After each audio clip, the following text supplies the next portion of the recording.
मेरे प्यारे आका सल्लल्लाहु अलैहि वसल्लम के प्यारे दीवानों, मैं इसको इस मजमून को थोड़ा सा करीब करने की कोशिश करूं तो बात अच्छी तरह समझ में आएगी। आप भी नमाज पढ़ते हैं, अल्लाह की तौफीक से हम भी नमाज पढ़ते हैं, हम लोग दुआएं करते हैं, आप भी दुआएं करते हैं। कभी हमारी दुआएं सर के ऊपर तक नहीं पहुंच पाती। हम वज़ाइफ करते हैं, वज़ाइफ के बाद हम अल्लाह की बारगाह में इल्तिजा करते हैं। हमारी दुआएं बसा औकात कुछ कबूल भी होती हैं और कुछ कबूल भी नहीं होती। हमारी जिंदगी का मामला यह है कि मदीना मुनव्वरा पहुंचकर रसूल आजम सल्लल्लाहु अलैहि वसल्लम के मुवाज़िह अक़दस के सामने खड़े रह करके हम दुआएं करते हैं और उसके बाद कुछ दिनों के बाद, याद रखें इस चीज को, किसी की दुआ अल्लाह रद्द नहीं फरमाता, लेकिन दुआ की कबूलियत के 3 तरीके हैं। लेकिन जो मांगो वो मिल जाए ये अल्लाह हर किसी को नहीं अता करता, ये उसको अता करता है जिसको परवरदिगार ने ताजे विलायत अता फरमा दिया है और जिसे जन्नत का वारिस बना दिया है। अब आप देखें मेरे प्यारे आका सल्लल्लाहु तआला अलैहि वसल्लम के प्यारे दीवानों, रोजाना बहुत सारे लोग उलमा और मशाइख के पास जाकर के अर्ज करते हैं, हजरत आपने ये फरमाया था 40 दिन ये अमल करो, मैं कर रहा हूँ लेकिन मेरी बात अभी तक नहीं बनी। मैं ये अमल कर रहा हूँ, मेरी बिगड़ी अभी तक नहीं बनी। मैं ये वजीफा पढ़ रहा हूँ, मेरी परेशानी अभी तक दूर नहीं हुई। अल्लाहु अकबर, यकीनन फरमाने रिसालत माब सल्लल्लाहु अलैहि वसल्लम तो हक है, फिर ये मामला कहाँ अटक रहा है? तो सुन लें, आकाए करीम सल्लल्लाहु तआला अलैहि वसल्लम ने उसकी दुआ की कबूलियत का वादा फरमाया है और बशारत अता फरमाई जिसके हलक के नीचे हलाल का लुकमा उतरता हो और फिर वो बंदा बारगाहे समदियत में हाथ उठाए तो इससे पहले कि वो अपनी ज़बान से कुछ कहे, उसके इरादे पर मौला उसकी हाजतों को पूरी फरमा दिया करता है। ऐ रसूल आज़म सल्लल्लाहु अलैहि वसल्लम के दीवानों, अब आइए मैं आपको बताऊं, एक अमल अगर पूरी दुनिया का मुसलमान इख्तियार कर ले, पूरी दुनिया का मुसलमान अपना ले, पूरी दुनिया का मुसलमान उसका आदी बन जाए, मैं यकीन के साथ कहता हूँ औलिया के फैजान से, रसूल आजम के फैजान से, कुरान मुकद्दस के फैजान से अल्लाह उसकी भी बिगड़ी बना देगा, उसके भी काम बना देगा। वो चीज कौन सी है? तो वो तकवा की दौलत है, वो अल्लाह से डरने की दौलत है। आइए मैं आपको बताऊं, कुरान ने जब वली की तारीफ की तो कहा अल्लदीना आमनु व कानू यत्तकून, जो ईमान वाले हैं और अल्लाह से डरते हैं वो अल्लाह के वली हैं। मेरे प्यारे आका सल्लल्लाहु अलैहि वसल्लम के प्यारे दीवानों, आपका हमारा डरना, ये डरना सिर्फ जबानी है, अमलन हमारी जिंदगी में अल्लाह का डर दूर तक दिखाई नहीं देगा। यही वजह तो है कि हम अगर अपने बच्चे को उंगली उठाकर कहें बेटे इधर आओ तो बेटा बात नहीं मानता, लेकिन गौसे पाक मुर्दे को ठोकर मारे तो मुर्दा जिंदा होता दिखाई देता है। या अल्लाह माजरा क्या है?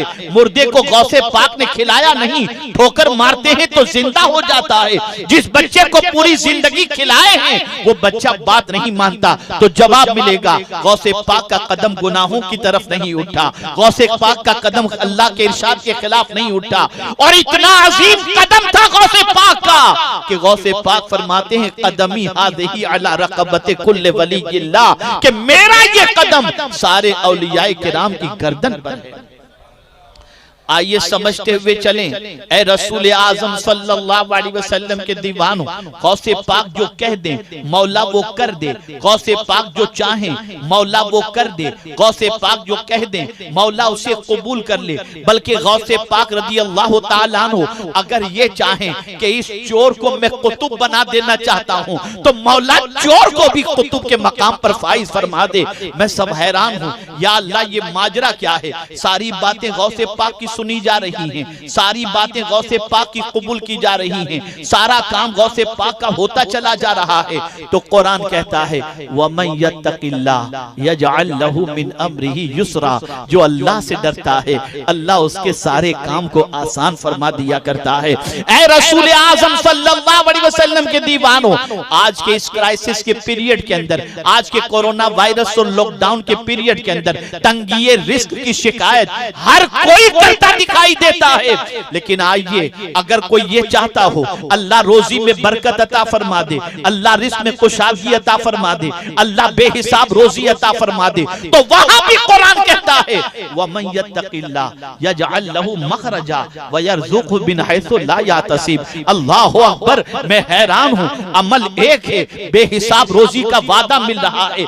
आखिर क्या वजह है कि औलियाए किराम अलैहिमुर रिदवान के दस्तरखान से कोई भूखा नहीं जाता था। जमीन पर थे तब भी खिलाते थे, और जमीन के अंदर हैं तब भी खिला रहे हैं। लेकिन आप जरा देखें, मुझे मदरसा चलाना है तो मुझे सेठों को गुजारिश करनी पड़ेगी, भैया जरा चंदा दीजिएगा, मदरसे का ख्याल कीजिएगा, 150 बच्चे पढ़ रहे हैं, टेंशन माइंड पर रहता है, सैलरी का क्या होगा, बच्चों का क्या होगा, सेठ से गुजारिश करनी पड़ती है। लेकिन मैं हैरान हूं, जिसके दस्तरखान पर रोजाना बेहिसाब लोग खाने के लिए आते हो, उस गौसे पाक को कभी किसी सेठ के पास गुजारिश करते हुए हम नहीं देखते, गौसे पाक को भी नहीं देखते, गरीब नवाज को भी नहीं देखते कि किसी सेठ से कहे हो जरा लंगर का ख्याल रखना, ऐ मेरे करीम ये लंगर चलता कैसे है, तो जवाब मिलेगा जो अल्लाह से डरता है अल्लाह उसके सारे काम को आसान कर दिया करता है।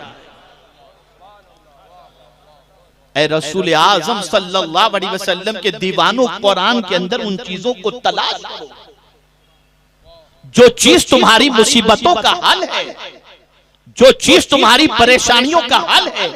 गौसे पाक कुरान के आमिल थे, गौसे पाक अल्लाह के डरने वाले बंदे थे, और ऐसे डरने वाले बंदे, ऐसे डरने वाले बंदे कि शुभ वाली चीज से भी अपने हाथ को बचाए हुए नजर आते हैं।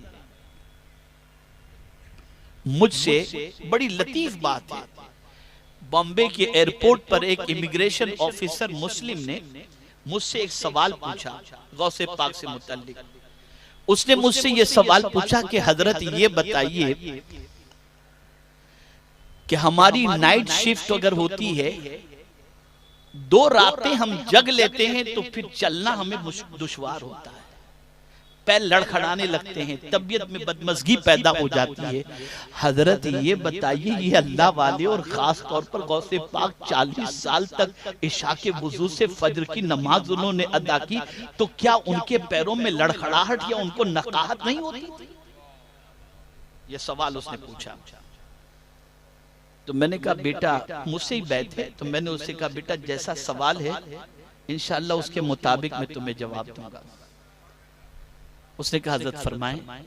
मैंने कहा हम में और गौसे पाक और औलियाए किराम में बड़ा फर्क है, हर एतबार से तो फर्क है, लेकिन खास एक फर्क ये है कि हम जिस्म को तवाना बनाते हैं, वो रूह को तवाना बनाते हैं।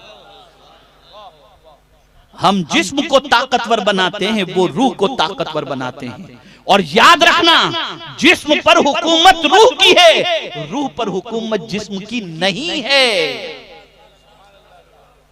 और रूह की गिज़ा अलग है, जिस्म की गिज़ा अलग है, जिस्म की बीमारी अलग है, रूह की बीमारी अलग है। जिस्म बीमार हो पता चल जाता है, रूह भी बीमार हो तो पता चल जाए। जिस्म बीमार हो तो खाना अच्छा नहीं लगता, जिस्म बीमार हो तो पानी अच्छा नहीं लगता, जिस्म बीमार हो तो शरबत अच्छा नहीं लगता, और रूह बीमार हो तो नेकियां अच्छी नहीं लगती। रूह बीमार हो तो अल्लाह की इबादत में मजा नहीं आता, रूह बीमार हो तो सजदे में कैफ नहीं मिला करता, रूह बीमार हो तो अल्लाह से डरने का जज्बा पैदा नहीं होता। ऐ रसूल आजम के दीवानों, जिस्म को तवाना बनाने के लिए इंसान टॉनिक इस्तेमाल करता है, और रूह को तवाना बनाने के लिए कुरान की तिलावत करनी चाहिए, सजदा करना चाहिए, बंदगी रब करना चाहिए, रोजे रखने चाहिए, अल्लाह की इताअत करनी चाहिए, हलाल गिज़ा खानी चाहिए। मैं पूरे चैलेंज के साथ कहता हूं, जरा रूह को तवाना बनाने की कोशिश करो,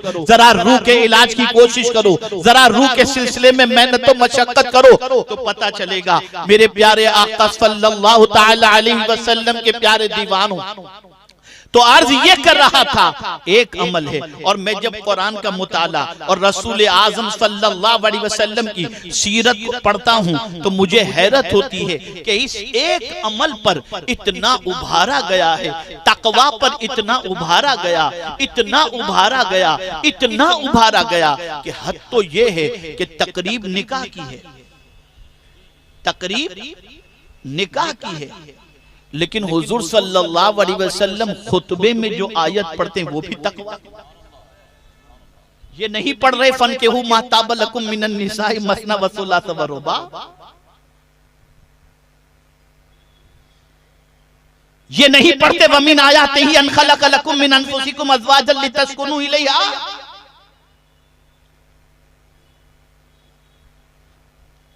तकरीब निकाह की हो रही है और हुजूर आयत पढ़ रहे, या अय्युहल्लज़ीना आमनु तक़ुल्लाहा हक़्क़ तुक़ातिही वला तमूतुन्ना इल्ला व अंतुम मुस्लिमून। या अय्युहल्लज़ीना आमनु तक़ुल्लाहा वक़ूलू क़ौलन सदीदा। या अय्युहन्नासु तक़ू रब्बकुमुल्लज़ी ख़लक़कुम मिन नफ्सिन वाहिदा। या अल्लाह, ये तक़वा हर जगह क्यों लाया जाता है? तो जवाब मिलेगा, रब ये चाहता है कि बंदा एक अमल का आदी बन जाए, उसकी पूरी दुनिया और आखिरत संवर जाए, दुनिया भी संवर जाए और आखिरत भी संवर जाए। मेरे प्यारे आका सल्लल्लाहु तआला अलैहि वसल्लम के प्यारे दीवानों, अब आइए थोड़ा सा और समझाता हुआ चलूं कि क्या गौसे पाक की मोहब्बत काम आएगी, क्या परवरदिगार के मुकर्रब बंदों की मोहब्बत काम आएगी, क्या गौसे पाक की महफिलें काम आएंगी, क्या गौसे पाक रज़ी अल्लाह तआला अन्हु की याद काम आएगी? तो हम देखें, जन्नत का वारिस अल्लाह ने मुत्तकी को बनाया। परवरदिगार जल्ल जलालहू ने मुत्तकी के सारे काम को आसान फरमा दिए। परवरदिगार ने मुत्तकी को बेगुमान और बेहिसाब रोजी का वादा फरमा दिया। अब आइए हम देखते हैं, जरा गौर से सुनिएगा, खास तौर पर मेरे नौजवान भाइयों से मैं गुजारिश करूंगा कि कान लगा करके सुने। कहां जा रहे हो, किस सम तुम्हारा सफर है, कहां दोस्ती के हाथ बढ़ा रहे हो, व्हाट्सएप और फेसबुक के ऊपर कहां कहां तुम बढ़ रहे हो और किसकी तरफ दोस्ती का हाथ बढ़ा रहे हो? आओ कुरान से पूछते हैं, किसकी दोस्ती तुम्हें दुनिया में भी काम आएगी और किसकी दोस्ती तुम्हें आखिरत में काम आएगी? अल्लाह अकबर। दुनिया के जितने दोस्त हैं मुसीबत के मौके पर साथ छोड़ देते हैं, परेशानी के मौके पर साथ छोड़ देते हैं, बल्कि कोरोना ने तो कयामत से पहले कयामत बता दी। अल्लाह अकबर कि अगर भाई कोरोना का शिकार है तो भाई मिलने नहीं जाता कि कहीं कोरोना चिपक न जाए, दफनाने के लिए नहीं जा पाता। मैं उस फैमिली को जानता हूं जिस फैमिली में 5-6 बच्चे हैं और उसका बाप कोरोना से इंतकाल हुआ, पूरा घर क्वारंटाइन था, बाप के जनाजे में एक बेटा भी शरीक न हो सका। क्या आंख खोलने के लिए ये कोरोना और कोविड-19 काफी नहीं? पता चल गया कि ऐसे मौके पर कोई किसी के काम नहीं आता। जब यहां कोई किसी के काम नहीं आता तो वहां के हवाले से तो कुरान ने कह दिया, वाज़ेह लफ्जों में कह दिया कि कयामत के दिन बेटा बाप से भागेगा, बाप बेटे से भागेगा, माँ बेटे से भागेगी। कयामत में तो कोई किसी का नहीं होगा, बल्कि परवरदिगार फरमाता है वकुल्लुहुम आतीही यौमल क़ियामत फरदा। हर शख्स कयामत के दिन तन्हा आएगा। तो जब दुनिया में हमने देख लिया कि इस छोटी सी दुनिया के अंदर मुसीबत में हमारे कोई काम नहीं आता, तो कयामत की जब नफ्सी नफ्सी की कैफियत होगी, यहां तक फरमाया गया कि मां अल्लाह की बारगाह में अर्ज करेगी, मेरे मौला मेरे बच्चे को फिदिये में ले ले, इसे जहन्नम में डाल दे लेकिन मुझे जन्नत में डाल दे। मां कहेगी अल्लाह की बारगाह के अंदर। जिस बेटे की परवरिश में मां ने अपना सब कुछ खर्च कर दिया, वो मां कयामत में बेटे से कोई तवक्को भी नहीं रखेगी और न बेटे की परवाह करेगी। एक दूसरे से भाग रहे होंगे, एक दूसरे की पहचान नहीं होगी। उम्मुल मुमिनीन हजरत आयशा सिद्दीका रज़ी अल्लाह तआला अन्हा ने आकाए करीम सल्लल्लाहु अलैहि वसल्लम से दरियाफ्त फरमाया, तो सरकार सल्लल्लाहु अलैहि वसल्लम ने यही फरमाया कि कयामत में लोग नफसी नफसी में होंगे, एक दूसरे को कोई देख भी नहीं रहा होगा, सबको अपनी फिक्र होगी। लेकिन कुर्बान जाइए मेरे रब की अजमत पर कि हुजूर के सदके में मेरा मौला इस उम्मत पर करम फरमाकर वहां भी काम आने वालों की निशानदेही फरमा दे कि अगर तुम ये चाहते हो कि वहां भी तुम्हें कोई काम आए तो आओ मैं तुम्हें निशानदेही कर देता हूं। जब कभी दोस्ती या मोहब्बत का चिराग जलाना चाहो तो सीने में उसकी मोहब्बत का चिराग जलाना जिसकी दोस्ती के हवाले से मैं तुम्हें निशानदेही करता हूं। तो कुरान ने क्या कहा, अल अखिल्ला यौमइज़िन बअदुहुम लिबअदिन अदुव्व इल्लल मुत्तकीन। कयामत के दिन बाज जिगरी दोस्त दुश्मन बन जाएंगे, दुश्मन बन जाएंगे, लेकिन जो अल्लाह से डरने वाले बंदे होंगे और उनसे अगर कोई मोहब्बत करता होगा तो कुरान कहता है कि वो दुश्मन नहीं बनेंगे, वो तो उस वक्त तक जन्नत में कदम न रखेंगे जब तक कि अपने मानने वाले को अपने साथ लेकर के न जाए।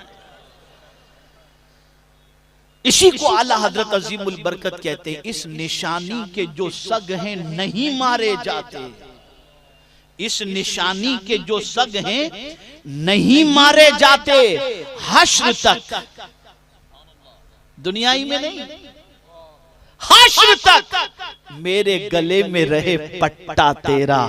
या गौस कयामत तक मेरे गले के अंदर आपकी गुलामी का पट्टा रहे ताकि कयामत के दिन हम मारे न जाएं, बल्कि ये गुलामी का पट्टा हमारी नजात का सामान बन जाए। मेरे प्यारे आका सल्लल्लाहु तआला अलैहि वसल्लम के प्यारे दीवानों, तो सैयदना गौसे पाक हों या औलियाए किराम अलैहिमुर रिज़वान की ज़बाते मुक़द्दसा हों, इनसे मोहब्बत, इनसे अकीदत, इनकी उल्फत दुनिया में भी काम आएगी, आखिरत में भी काम आएगी। बल्कि सुनो, हदीस मुबारका में मौजूद है, एक हाफिज कुरान ऐसे 10 आदमियों की बख्शिश करवाएगा जिन 10 आदमियों पर जहन्नम वाजिब हो चुका होगा।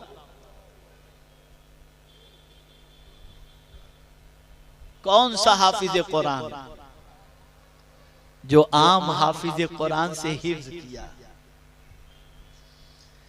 जो 4 साल की उम्र में हिफ्ज करना शुरू किया और फिर 10 साल की, 8 साल की, 11 साल की, 12 साल की, 14 साल की उम्र में जिसने हिफ्ज मुकम्मल किया, जब उसकी ये शान है तो जो गौस माँ के पेट से 17 पारे के हाफिज बनकर पैदा हों, उस गौस की शान क्या होगी, उनका मकाम क्या होगा, उनका मर्तबा क्या होगा।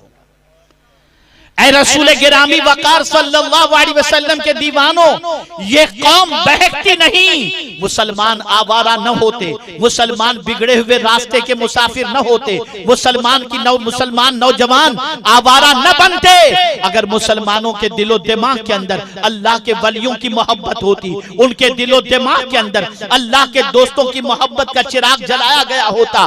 मैं आपको मिसाल के जरिए समझाता हूँ, खुदा की कसम, अल्लाह के वली के करीब कोई बैठ जाए तो अल्लाह के वली उसे खुदा से करीब कर देते हैं। आपको मैं मिसाल के जरिए समझाऊं, आप मुंबई में रहते हैं, आपका बड़ा आलीशान फ्लैट है, आपका बेडरूम भी बड़ा जबरदस्त है, एसी भी लगा हुआ है, सारी सहूलतें आपके पास हैं, लेकिन फज्र के लिए मस्जिद में नहीं जाते, कुरान शरीफ जल्दी से तिलावत नहीं करते, अल्लाह अकबर। लेकिन आप यहाँ से गए अजमेर मुकद्दस, वहां पहुंचे, खादिम के हुजरे में रह रहे हैं, खादिम के कमरे में नीचे बिस्तर लगा हुआ है, एसी भी नहीं है, जो खादिम खाना खिला दे वो खा लें, लेकिन जैसे ही अजान हुई जल्दी से भागे मस्जिद में कि नमाज पढ़ लूं, चलो कुछ कुरान कर लूं। या अल्लाह, माजरा क्या है, अपने घर में आराम से फ्लैट में रहते हुए कभी कुरान की इतनी फिक्र नहीं हुई, इतनी नमाज की फिक्र नहीं हुई, और वहां पहुंचने के बाद ये फिक्र कैसे हो गई? तो जवाब मिलेगा, वहां तू घर वाले के करीब था, यहाँ अल्लाह वाले के करीब हो गया। तो जब तू अल्लाह वाले के करीब होता है तो अल्लाह वाले तुझे खुदा से करीब कर दिया करते।